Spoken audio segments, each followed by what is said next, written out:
Doctor Shanaya part 23। जहाँ नीलिमा जी को नंदिनी का अनन्या को सॉरी बोलना खटक रहा था, वहीं नंदिनी अपने मन में कहती है, जाओ अनन्या जाओ, वहाँ जाकर वैसे भी तुम्हारे होश उड़ने वाले हैं। थोड़ी देर बाद अनन्या हॉस्पिटल पहुँचती है। वहाँ पहुँचकर उसे पता चलता है कि हॉस्पिटल में एक नई डॉक्टर आई है और अनन्या को उसके अंडर काम करना है। वो उस डॉक्टर से मिलने उनके कैबिन में जाती है।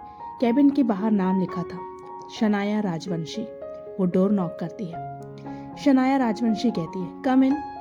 अनन्या अंदर आती है। शनाया को देखकर कहती है, हेलो डॉक्टर शनाया। शनाया राजवंशी अनन्या को देखकर कहती है, आप अनन्या खन्ना है ना, इस हॉस्पिटल की बेस्ट डॉक्टर, राइट? ऐसा कुछ नहीं है डॉक्टर शनाया, मैं बस एक मामूली सी डॉक्टर हूँ। अनन्या मुस्कुराते हुए कहती है, वो तो आपके काम से ही पता चलेगा डॉक्टर अनन्या। वेल, सबसे पहले आप जाकर आज के ऑपरेशन की तैयारी कीजिए और हाँ, आईसीयू भी क्लीन करवाइए, शनाया कहती है। माफ कीजिए डॉक्टर शनाया, पर शायद आप भूल रही हैं मैं एक डॉक्टर हूँ और आईसीयू क्लीन करने का काम क्लीनिंग डिपार्टमेंट का है, मेरा नहीं। अनन्या कहती है, तुम भूल रही हो, मैं तुम्हारी हेड हूँ, थोड़े मैनर से बात करो। शनाया गुस्से से कहती है, आप मेरी हेड जरूर हैं पर मेरी बॉस नहीं। खैर, मेरे पेशेंट मेरा इंतजार कर रहे होंगे, मैं चलती हूँ। अनन्या कहकर चली जाती है और शनाया गुस्से से अनन्या को जाते हुए देखती है। रात को अनन्या काफी देर से घर पहुंचती है। आज का पूरा दिन अनन्या के लिए बहुत थकाने वाला था। डॉक्टर शनाया ने हॉस्पिटल के डीन से कहकर अनन्या को अपने साथ काम करने के लिए रख लिया था। सुबह से ही डॉक्टर शनाया अनन्या को परेशान करने के लिए कुछ ना कुछ काम बताती और अनन्या भी चुपचाप कर लेती, क्योंकि वो नहीं चाहती थी कि हॉस्पिटल में कोई तमाशा हो। अरे अनु, आ गई? मैं तुम्हारा ही वेट कर रहा था, चलो डिनर कर लो। नील जी अनन्या को देखकर कहते हैं, पापा मैं थक गई हूँ और भूख भी नहीं है, आप परेशान मत हुआ कीजिए, मुझे भूख लगेगी तो मैं खा लूंगी। अनन्या नील जी को देखकर कहती है, पर बेटा मैं तुम्हारे लिए ही रुका था, तुम्हें अकेले खाने की आदत नहीं है ना?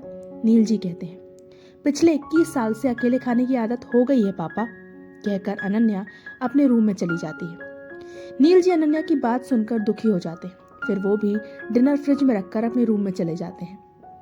अगली सुबह ब्रेकफास्ट पर अभिनव का फोन रिंग करता है। वो कॉल पिक करता है। सामने से कुछ कहा जाता है, जिसे सुनकर अभिनव थोड़ा परेशान होते हुए कहता है, पर ये मीटिंग तो नेक्स्ट मंथ होने वाली थी ना, राइट? सामने से कहा जाता है, जी सर, बट अब डीलर इसे कल ही चाहते हैं। अभिनव कहता है, ओके, मैं कल पहुंच जाऊंगा।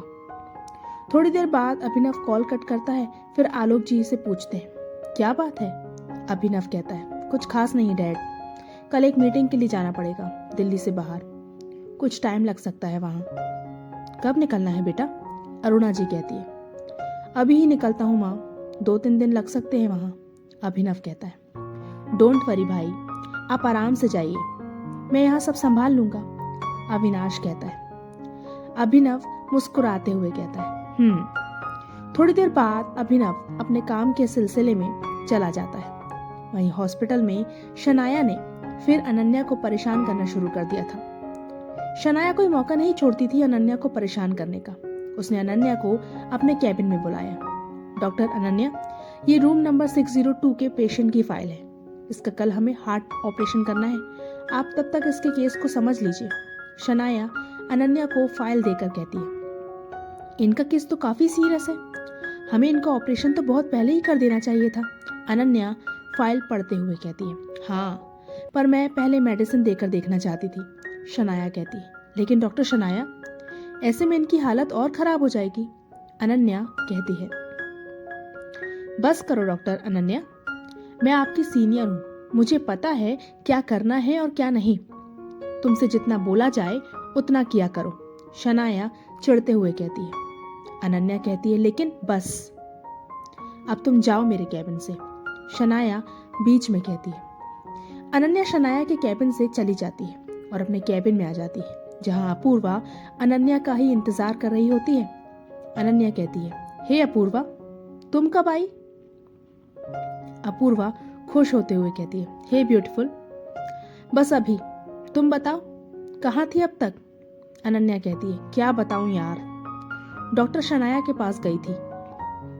ये शनाया तो तेरे पीछे ही पड़ी है, बता हुआ क्या है, क्या किया इसने? अपूर्वा कहती है, कल एक पेशेंट का ऑपरेशन होना है, फाइल अपूर्वा को दिखाते हुए। लेकिन इसके केस के हिसाब से बहुत पहले ही इसका ऑपरेशन हो जाना चाहिए था। अनन्या कहती है, यार ये तो बहुत रिस्की है, और जो मेडिसिन हम ऑपरेशन के बाद देते हैं वो ये अभी क्यों दे रही है? अपूर्वा फाइल देखते हुए कहती है, वो ही तो दिक्कत है, कुछ समझ नहीं आ रहा है कि क्या करूं। एक तो डॉक्टर शनाया मेरी सुन भी नहीं रही है। अनन्या परेशान होकर कहती है, यार ब्यूटीफुल, ये सब एक झोल लग रहा है मुझे, तू इस बारे में डीन से बात करके देखना। अपूर्वा कहती है, नॉट पॉसिबल अपूर्वा, डीन किसी कॉन्फ्रेंस के लिए बाहर गए हैं। अनन्या कहती है, तो अब तू क्या करेगी? अपूर्वा कहती है, नहीं पता, वैसे तू यहाँ कुछ काम था क्या? अनन्या कहती है, नहीं यार, बस ऐसे ही, चल ठीक है मैं जाती हूँ, आज वैसे भी मेरी नाइट ड्यूटी है। अपूर्वा कहती है। अनन्या कहती है, ओके बाय। थोड़ी देर बाद अनन्या भी घर के लिए निकल जाती है। देर रात करीब 2 बजे खन्ना हाउस में अनन्या अपने रूम में सो रही होती है, तभी उसका फोन रिंग करता है। अनन्या फोन की आवाज से उठती है और कॉल रिसीव करती है।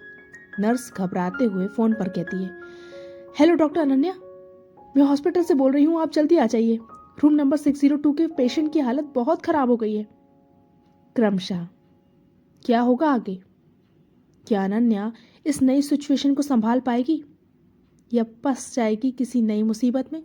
जानने के लिए पढ़ते रहिए दरमिया।